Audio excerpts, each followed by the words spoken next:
hold the line there. All right, keep it coming straight.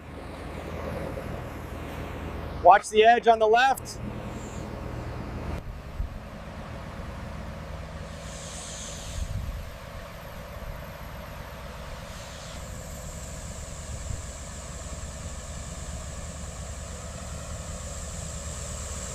More asphalt on the left side.